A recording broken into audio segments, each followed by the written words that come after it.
Hi, I'm Lana Shaw. I'm the research manager at the Southeast Research Farm in Redvers, Saskatchewan. I'm going to talk about a project that I've been working on since 2012, which is Chickpea Flax Intercropping.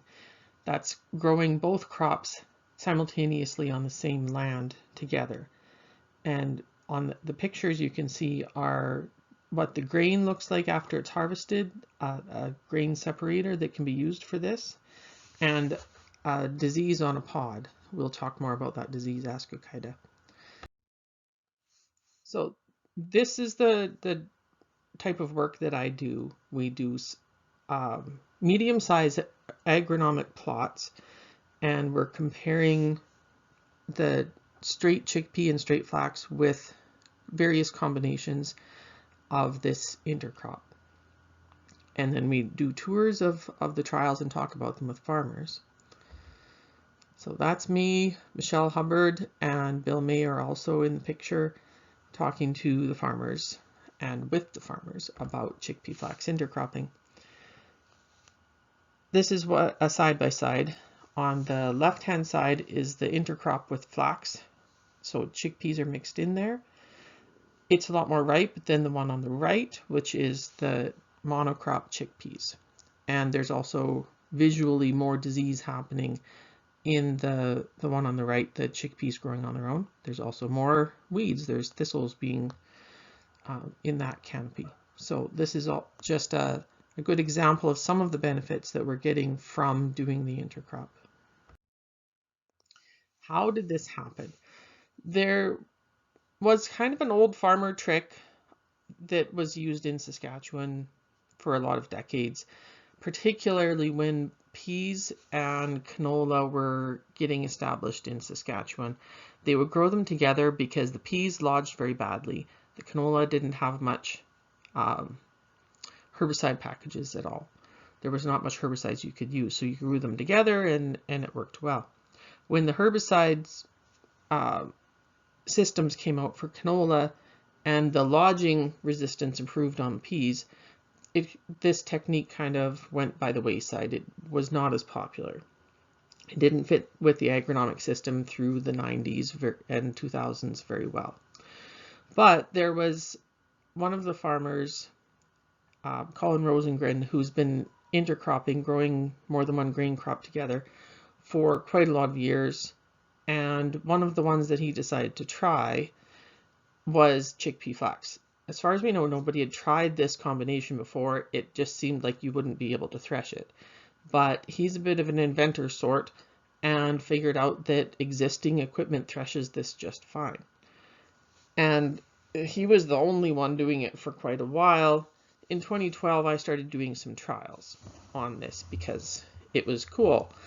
And then Derek Axton came out in 2014 and saw our trials at that point and said, well, if Lana can grow chickpeas in Redvers, then I can grow chickpeas in Minton, which is much drier and more suited to chickpeas.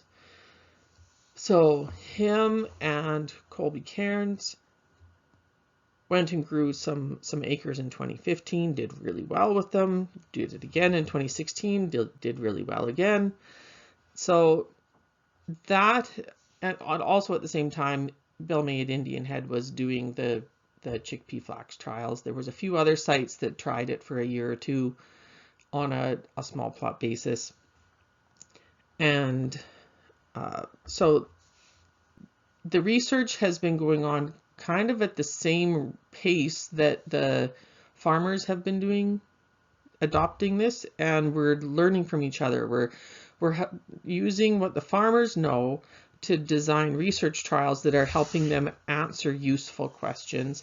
And over time, the research is helping to optimize this intercrop so that it's more reliable.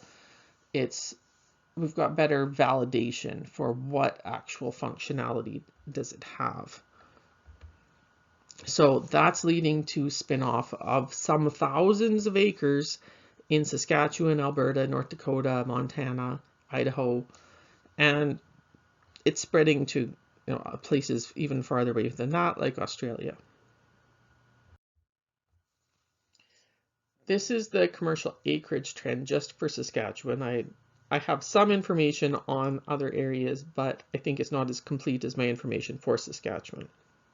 So this is just based on my networks with farmers that are using this practice. And why are we using that information? It's actually the most comprehensive source of information we have on chickpea flax, because people either don't insure it through Saskatchewan crop insurance or they report it wrong, so that crop insurance doesn't know that they're doing this. And so what it shows is that the commercial acres increased quite rapidly through 2017 and 2018. The prices for chickpeas were quite high in 2017, so there's been a boom in acres. That also happened for the monocrop acres. They went to pretty historical highs in 2018. Since then, it's dropped off a little. For 2020, it's dropped off. I expect it will continue to drop off some for 2021 for our commercial acreage of the intercrop, but the total acres for chickpeas in the province will also be dropping because of low prices and a lot of supply. At the same time, the numbers of the farmers that are implementing this intercrop are a bit over a dozen most years, and people will do this intercrop for a couple of years, then maybe take a break for a year or two, and then come back to it, because you can't grow this continuously on a piece of land. And some people try it and decide it's not for them. That's entirely reasonable. Why are people doing this? The gross value is one of the reasons. Now, on this chart here, the zero rates means that that's just chickpeas growing on their own. There's zero flax with it. As you proceed along the horizontal axis, that's increasing amounts of flax being grown with the chickpeas. And at these rates here, which is what we recommend to farmers, they are still making quite good money. This here is the result of growing chickpeas in an area where we normally can't grow chickpeas, but we happen to have a really nice year for maturing chickpeas with no disease pressure. Normally what we would expect is that the quality and the disease would prevent any of this happening. So sometimes it results in more total value. Sometimes it can be less depending on the relative price of chickpeas and flax. So why are people doing it? If you have this calibrated right, it can end up making you more net dollars. Net dollars is what you actually get to pay yourself. That's what you get to pay your farm, not gross. And yields, I've got lots and lots of charts on yields, but the yields can be quite variable depending on the conditions and whether or not you have disease problems. Now, that chart did not take into account chickpea quality. It just assumed that the yield was the yield and standard price was standard price. However, the monocrops had a lot higher quality problems. So red versus 2017, remember that yield was really good? Well, it had 14% crop quality. Red version 2019 was even higher for really poor quality seed. And that you either have to use a color sorter to separate out, which is a considerable cost, and also you're losing the yield of that 10 to 15% that you're cleaning out. Either that or you sell it into the dog food market, which is worth a lot less. So at these flax densities where we are adding flax to this, there's better quality. That's both because of disease and it's because of an influence on maturation of the chickpeas. Chickpeas are very indeterminate, which means that they don't ripen evenly. And that causes problems. Sometimes they can be flowering in late August and September. Chickpeas don't always know when. the main reason that people grow chickpea flax intercrops really is the effect on disease. Ascochyta is a foliar and stem disease of chickpea that can be absolutely devastating. It can wipe out crops. It is normal to spray these crops multiple times per year with fungicides, and eventually the disease becomes resistant to the fungicides. So the more you spray, the more chance there is that the sprays will become ineffective. So across a range of sites and years, we're getting statistically significant reductions in disease due to the intercropping. The Saskatchewan trials are led by Bill May, and since 2018 we've had Michelle Hubbard, Dr. Michelle Hubbard, the pulse pathologist out of Swift Current, working on the project so that we're doing a good job of assessing disease. And so we've had results from statistically significant results from Indian Head, Redvers, Melfort, Swift Current over a few years. Now, in addition to that data set, I've got information from NDSU in Williston and NDSU at Carrington. Claire Keane and Mike Osley have been working on this since 2018, 2019, and they've had some really impressive results. Williston in 2018 was ugly for disease, and intercropping at the kind of rates that we're recommending to farmers, with the seeding rates we're recommending to farmers, reduced disease a lot, by about half. And then in Carrington, again, it's reducing disease. What's interesting about Carrington is that when no fungicide was applied, they got this lovely drop in disease. These ones, all of it had 2 applications of fungicide, and even with the 2 applications of fungicide, there was actually a reduction in disease. That's really exciting. However, in 2020, when they applied the fungicide, they didn't end up getting a reduction in disease. But when there was no fungicide used, the intercropping helped. So given that diseases don't always cooperate beautifully in research trials, this is surprisingly consistent. Now, I've taken all of those site years and plotted them on this chart here. So if monocrop disease is 40 and the intercrop didn't help at all, it would have also 40. It would lie along this line. What I've done is plotted all of those and run a trend line, and what it shows is that from low to high intensity of the disease, this intercrop is cutting the disease by about half. That's really exciting. There's no magic bullets for any of these diseases, but something that reduces disease, that cuts disease in half, is really important. And it doesn't really cost very much. So to add to those results, what happens on field scale? What happens? This is what we need to know. Does this actually play out in the field? So Michelle Hubbard and Saskag staff were doing a survey of Ascochyta blight in chickpea across Saskatchewan to determine how much of the disease was resistant to fungicides and how severe was it, and also looking at the effect of chickpea flax intercropping. So they took 3 sites per field and subjected them to ratings and then other analysis. Now this is based on, the disease severity is based on a rating scale, a visual rating scale, and so they have information on the disease severity and information on the number of fungicide applications. So even though the intercrops were sprayed less, there was an average of less than 1 application of fungicide in 2020 on those intercrop fields, they still had less disease than the monocrop fields, which were sprayed more. That's a broad generalization.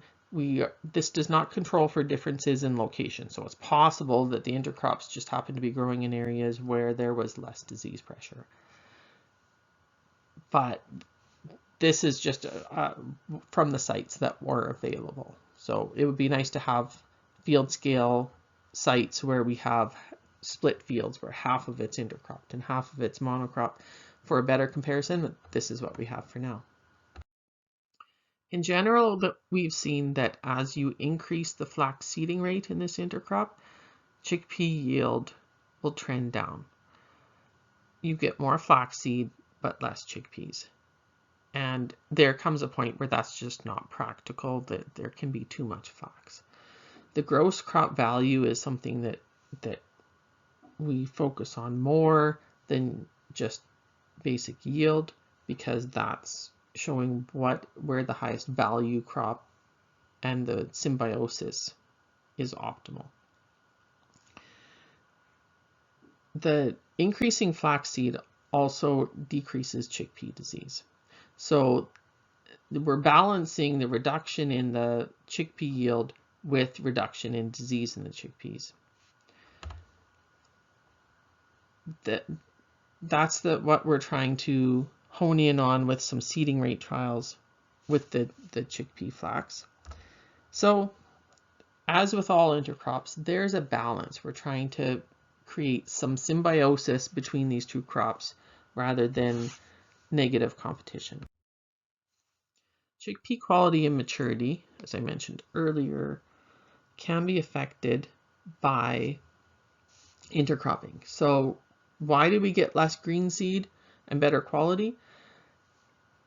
The flax seems to be using up moisture that the chickpeas normally would have access to in the later part of the season. We call this terminal stress. Chickpeas need some moisture stress at the end of the summer to be able to mature properly and consistently. If they don't have this, they will continue to flower and attempt to make pods right up until freeze up. And the flax, I think of it as a buddy crop.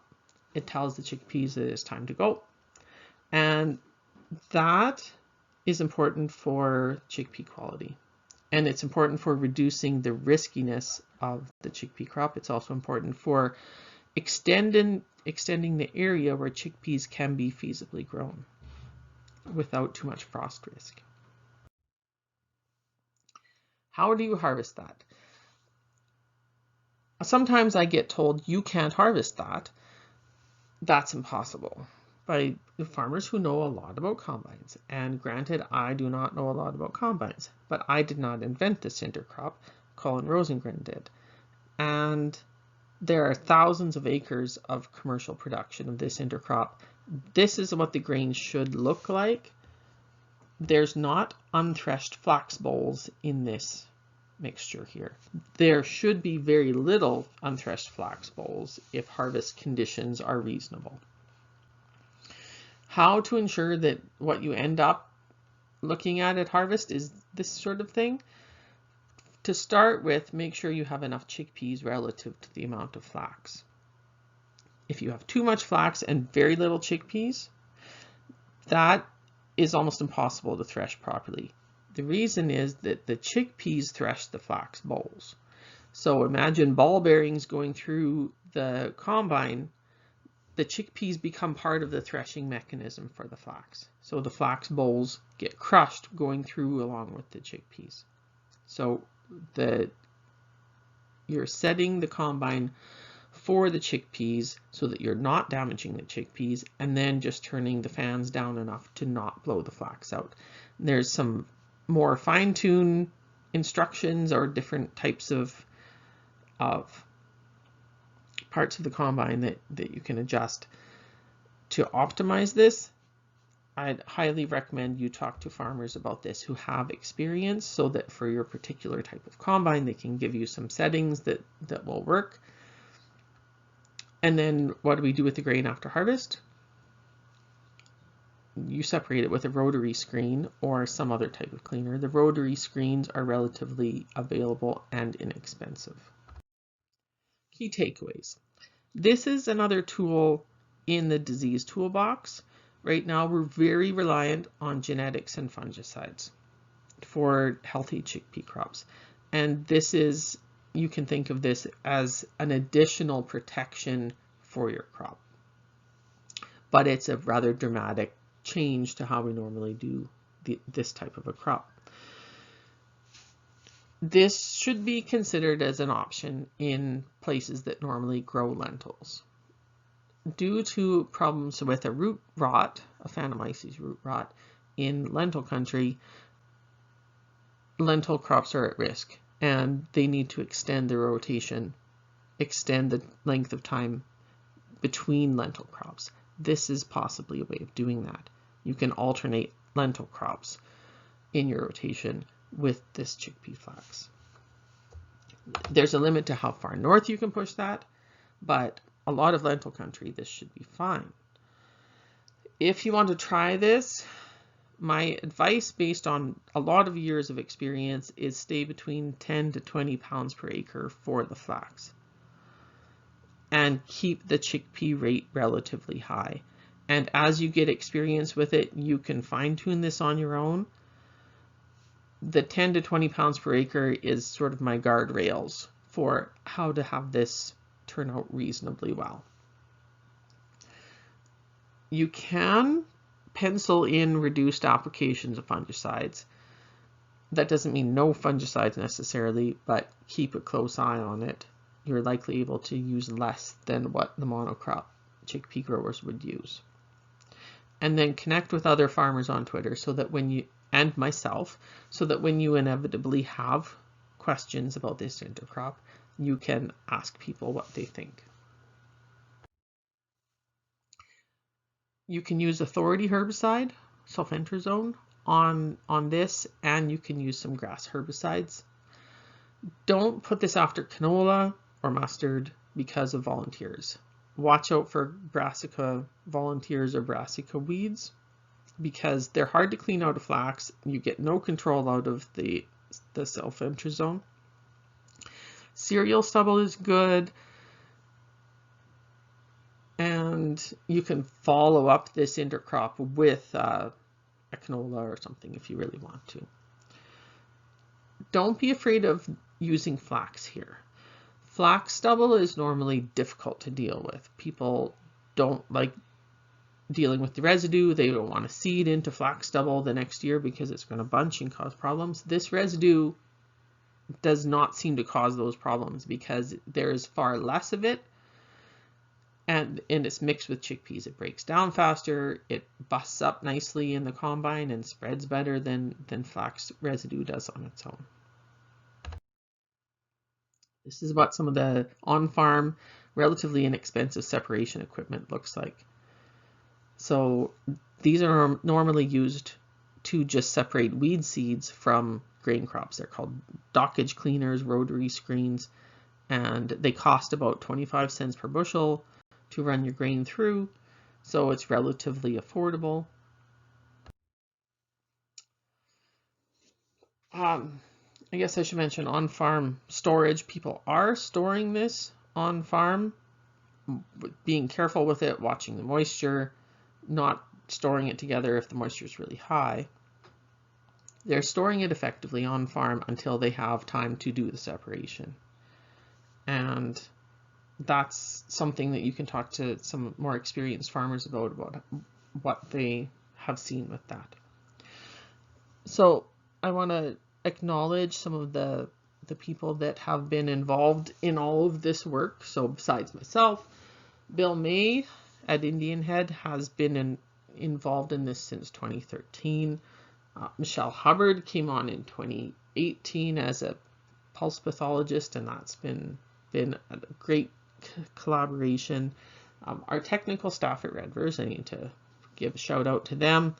Dr. Mike Osley and Dr. Claire Keane with NDSU have started working on this the last couple of years, and that's great. It's nice to see this idea spreading. If it's good enough for Saskatchewan, it's good enough for other places. And thank you to the intercrop farmers for reporting their acreage to me. There's funders for these chickpea flax trials in Saskatchewan, and I'm listing the various years that they were supporting it. But Agriculture Development Fund, Western Grains Research Foundation, and Sask Flax are funding a current project. We were on hiatus for 2020, but we should be back on it in 2021 for this season. That will be the second year of a 3-year trial. And then prior to that, there was some other funders. Farmers actually funded this trial in 2018 for the red site, and that was enormously helpful to show both the passion and the interest there is in this intercrop, that farmers would and other people would put up their own money to see this continue. And then after that, it did continue with funding from the normal organizations that you would expect to see funding these.